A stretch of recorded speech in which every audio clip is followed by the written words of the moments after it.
Greetings, ladies and gentlemen. That's a description and an aspiration. And I also know it's a reality because that's the kind of people I have in touch with me, ladies and gentlemen. And I'm glad you take some time, usually 10, 15, 20 minutes every other day or so, or maybe every day, to listen to the program Interesting Ideas. And this is in North America, where we are in the United States. It's Thanksgiving week. And oftentimes when I'm working with skillful leaders who are seeking how to be even more skillful and maybe even have a little bit of a change of attitude as a performance coach, I oftentimes say to them, one of the things I want you to do is answer the question, how do you want to be remembered?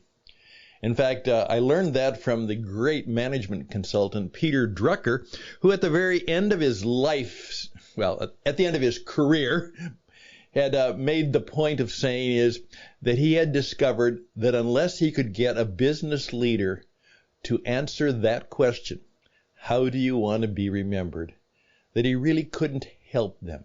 How do you want to be remembered in your life, in your relationships, in your character, in your achievements? How do you want to be remembered when you leave the company? Because you will leave the company sometime. How do you want to be remembered? So I asked them to do that, and sometimes they are actually plan their service. Well, let me tell you, I've already done that, and one of the songs I'm going to ask them to sing is simply this, Give Thanks with a Grateful Heart. Give thanks with a grateful heart.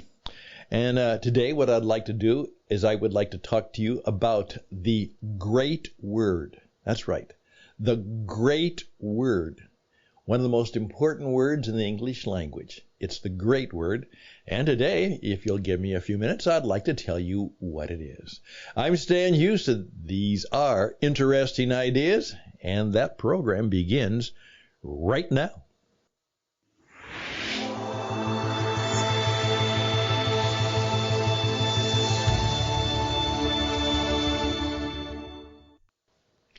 Okay, what is the great word? The word you need to know. Well, I've given it away.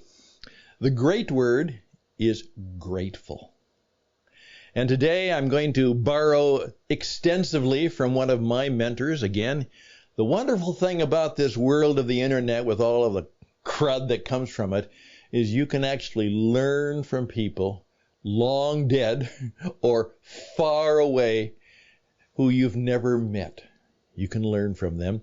And this man is from Albuquerque, New Mexico, and his name is Richard Rohr, and he's about my age and has gone through some of the same things I've gone through.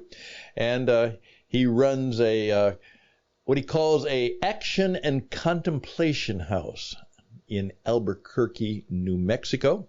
And so I enjoy the great Southwest with him. I'm from Arizona, now I'm from Carolina, so I'm a Carizona person. And I'm going to give full credit to Richard Rohr for some of the ideas I'd like to share with you. But I had already been there. He just helped give me some ways of doing it for you today. I oftentimes said, give thanks with a grateful heart. And then I went on to say is, a thankful and grateful heart is seldom a fearful heart. One of my key teachings is, in fact, it's actually chapter 1 in my book, fear kills everything. And indeed it does. And one of the goals in life is to be fearless. Well, if you can't be fearless, at least maybe you can fear less. And then the key question is, what would you do or attempt to do in life if you knew you were not afraid of failing? If you knew you were not afraid of failing, what would you try and do? Or what would you do? Again, some key questions. So with that in mind, may I begin to introduce you to a little thinking about the great word, which is grateful. Years ago, when I was doing a number of performance coaching for business leaders, it was the books things of that year. It was how to get referrals. And so there were scads of people giving workshops and writing books on how to get referrals, how to get people to refer you. Most of the stuff was not very good, and they wrote books. And I simply said to them, in effect, I can teach you everything you need to know about getting referrals in 1 hour. And then I said, stop asking for referrals. That's right. Stop asking for them. Don't do that. That's rude. Start deserving recommendations. Stop asking for referrals and start deserving recommendations. And then I said, whenever you've served somebody well and they say thank you, what do you say? Well, of course, you say, well, thank you. I say, well, you can actually say something like this. Well, thank you. I really enjoyed working with you, and I'm hoping to work with more people just like you, friends like you might have. So I'm grateful when you recommend me to others. I'm grateful when you recommend me to others. And you see, there's no pressure. There's no high pushing, give me names type stuff. I'm grateful. And you know what?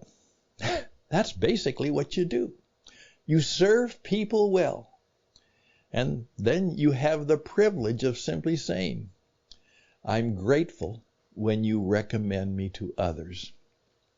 I have found that one of the most powerful words is just that, the word grateful.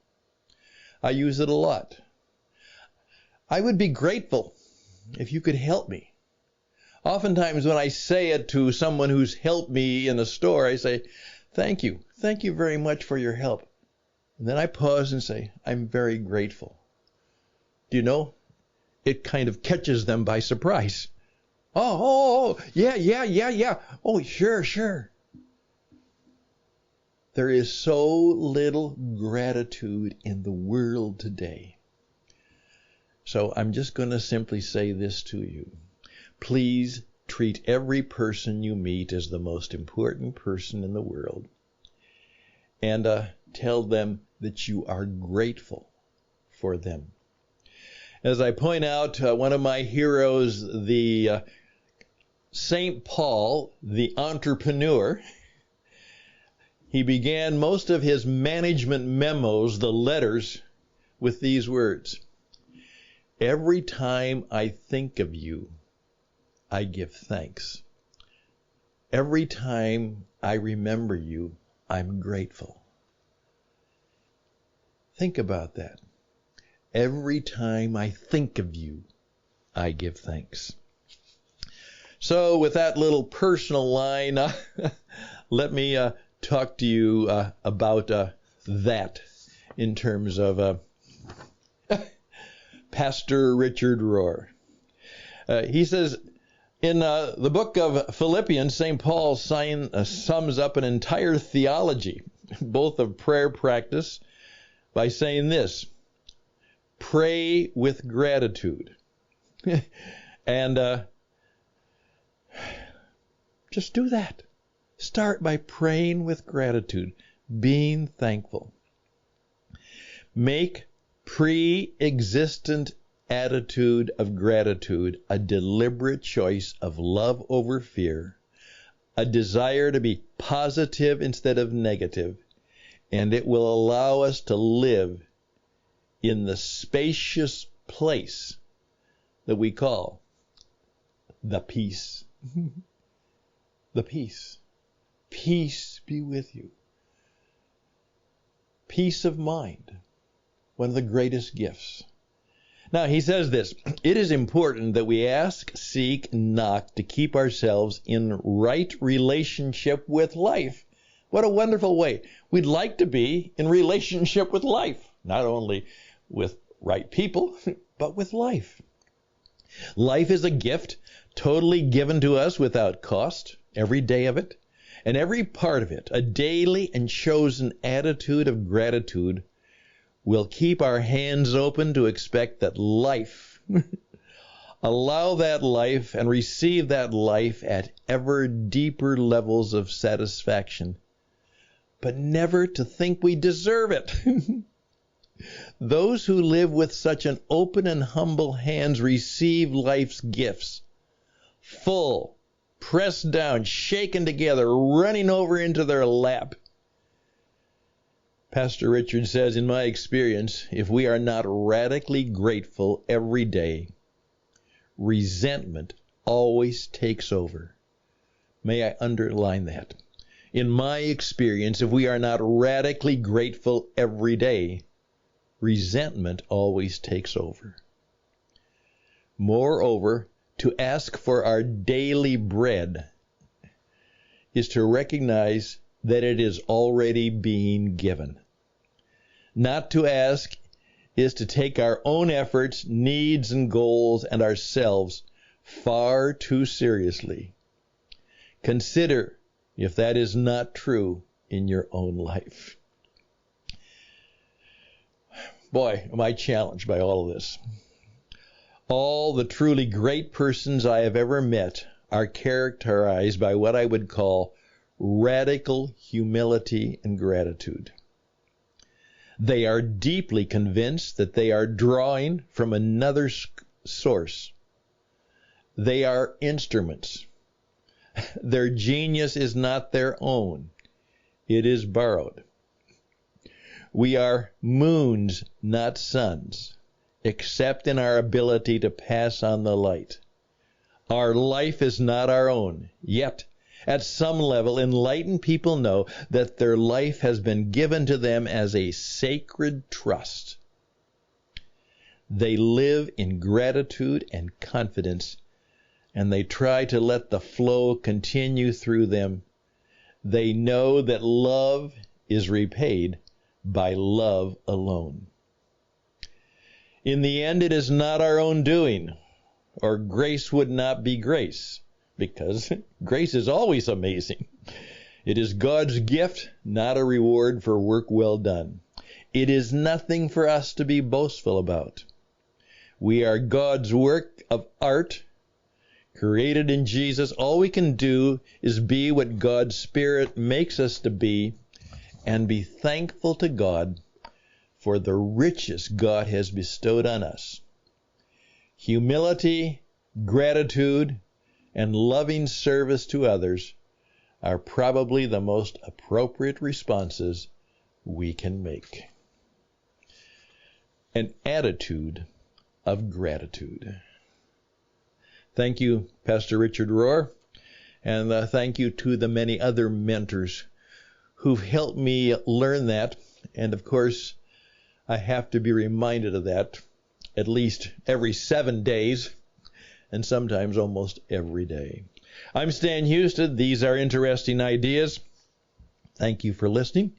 Please allow me a word of a little bit of self-promotion, and then I'll be done for the day.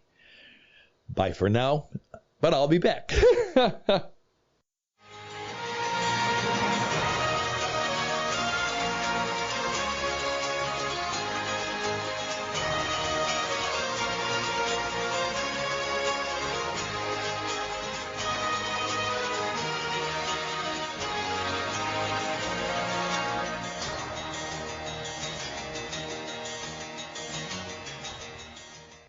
Yes.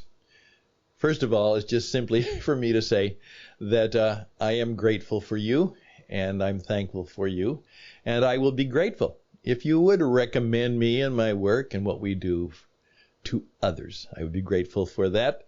And I also know that in terms of helping you do the work and business that you need to do, we can help you do that. And I would love that some of you would have the same opportunity that I have right now, and that is to stand behind my own microphone with my own studio in my own place and simply share what knowledge has come to me through others, but I get to share it with the whole wide world And for that, I am grateful. And I'm grateful that I have the opportunity and the ability to help you do that. So stanhouston@gmail.com, stanhouston@gmail.com.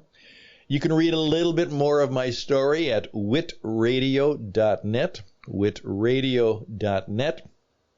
If you have time during this Thanksgiving, if you're just browsing around, just put Stan Houston, S-T-A-N, Houston, in the search for YouTube. And who knows? There's probably 1,000 different videos there. Let's see what comes up. And it could be that the one that comes up just might be the one that you need right now. I believe those kind of, quote, accidents, coincidences, never just happen. And for that, I'm grateful. All the best and blessings to you. We'll talk a little bit more about gratitude tomorrow as you prepare for Thanksgiving Day.